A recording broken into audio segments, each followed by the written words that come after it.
Hey y'all, it's Rashida from Rashida's on the Loose, and I'm here today to give you advice that is not just for gap years, it is for all travelers no matter where you're going. This is about how to pick the Airbnb that is perfect for you. It's not one that's perfect for everybody else. We're talking about your Airbnb no matter what city you're in. So while you're here, why don't you go ahead and press the subscribe button if you're not already subscribed, and let's get into the details.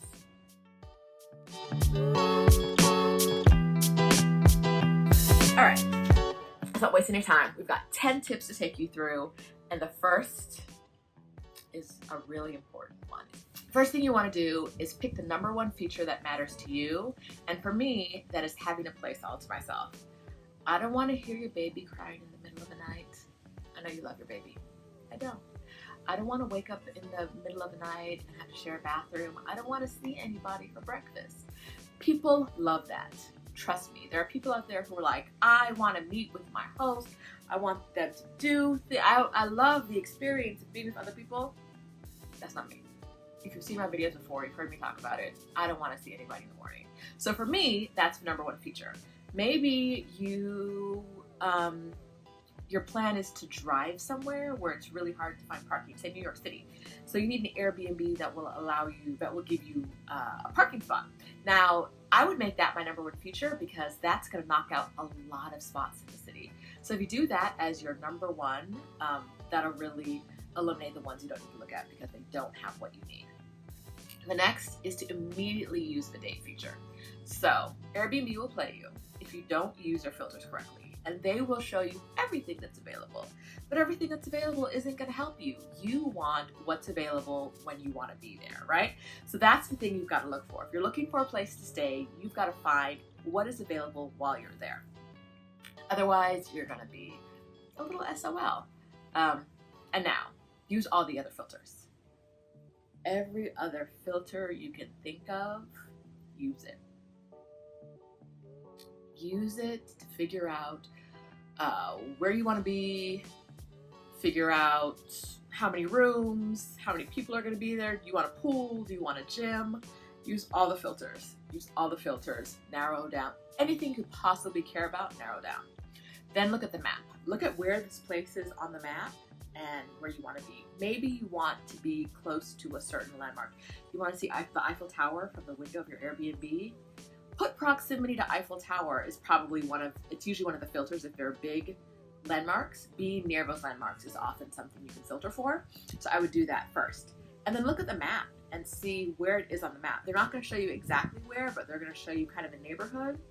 And you can figure out, is that a neighborhood I want to be in? You can also filter for neighborhood. But is it next to like a church? I don't want to sleep next to a church because bells going off on a Sunday morning. Or in Latin America, bells going off every morning. Head into that. It's not me. No thank you. No thank you. Figure out your price range. Next step, totally you've got to do is figure out what you're willing to pay for. Now, sometimes, some of these places, you're going to be stuck saying like, I want to pay this. This is my price range and this is fine, but I'm not seeing anything that I want to stay in my price range. You may have to eliminate some of those filters that we already talked about. See what you can filter out of, what you can give up. I never give up Wi-Fi because I need Wi-Fi because I've got to talk to you. You're going to get tired of my dancing, I'm sorry. So definitely figure out your price range and figure out what you're willing to pay because that'll help eliminate some of the buildings because there may still be a lot. Next, once you've narrowed it down to like a sizable group that you can deal with, pick a couple favorites. I pick like 3 or 4 favorites and I read the entire description. These landlords will try to trick you. And I don't want to say trick you because that sounds like there's ill intent. They want their place to be rented, so they may leave out some important things. And there may be things that they view differently than you do. So it may say like there's a TV in the unit, and if that's important to you, that's great. But if the TV isn't connected to anything and you need to like have a Fire Stick to make the TV work, that's not going to be something you could filter for, but it may be something that's in the description. Maybe it says that there's a washer and dryer in the unit, but if you read the description further, you realize it's like in a building attached to a unit like 7 floors up. And maybe if you're traveling with a baby, that's not what you want.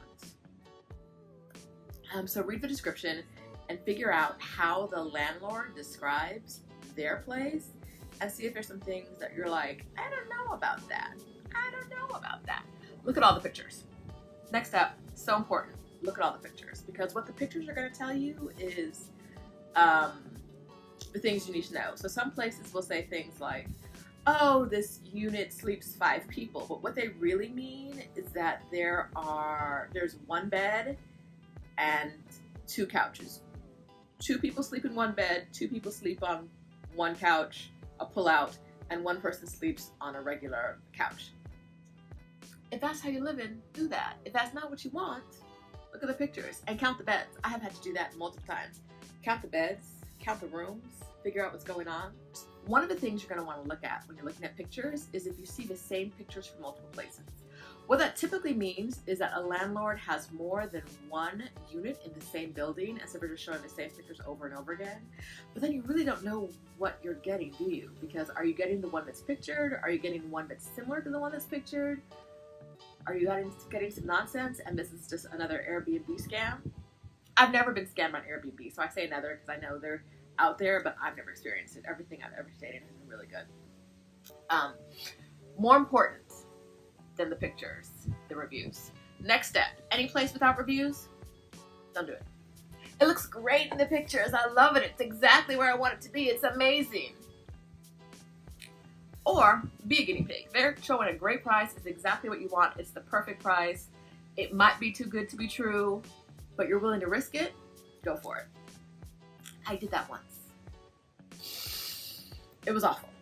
I'll link in the description to something I wrote about it, but like, it was like the host knew I was coming, so she picked up a bag, like an overnight bag, and went to her boyfriend's house. And I was supposed to be there for like a week. Like, there were razors with hair in them in the shower, wet washcloths in the shower, there was dairy in the fridge. That's not what I want. But it had no reviews. It was beautiful. The place was really nice. It was in Paris. I really loved it. It was gorgeous. But like, your hair is in, your leg hair, or I hope it was leg and not anything else, hair is in the shower with me and I gotta move around without touching. You want reviews because reviews would have told you about that. Now, next step with reviews is read all of the reviews. There's no point in saying, okay, this place has reviews, but I'm not gonna read them. Read at least 3 pages of reviews. I think that's 30, and yes, that sounds like a lot. You will find something buried in review 29 that you need to know. Everyone reviews differently. Some people are nicer than others. Some people are more generous. Some people don't review at all.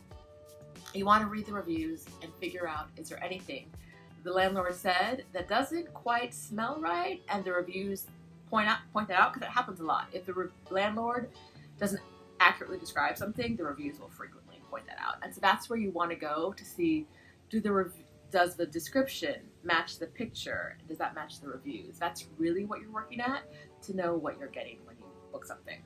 All right, so you've read all the reviews and you're down to nothing. Like, there's nothing you like. This happens in places where cities where there's low stock of Airbnbs, or you just have a lot of criteria. Guilty.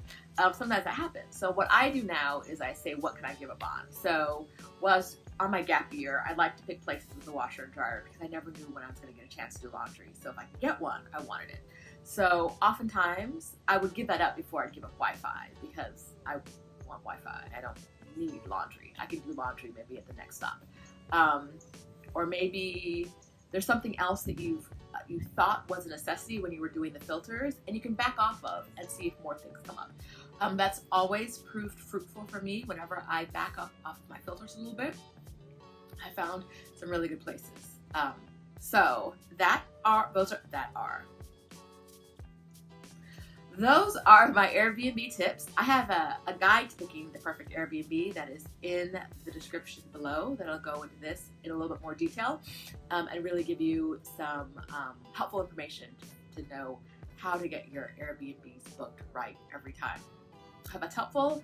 please subscribe to my channel. I'd love to see you around for the next video, and I'll talk to you next time. Safe travels. Solo place. Woo! Woo! Woo! Hey, it's Rashida from She's on the Loose, and I'm here today.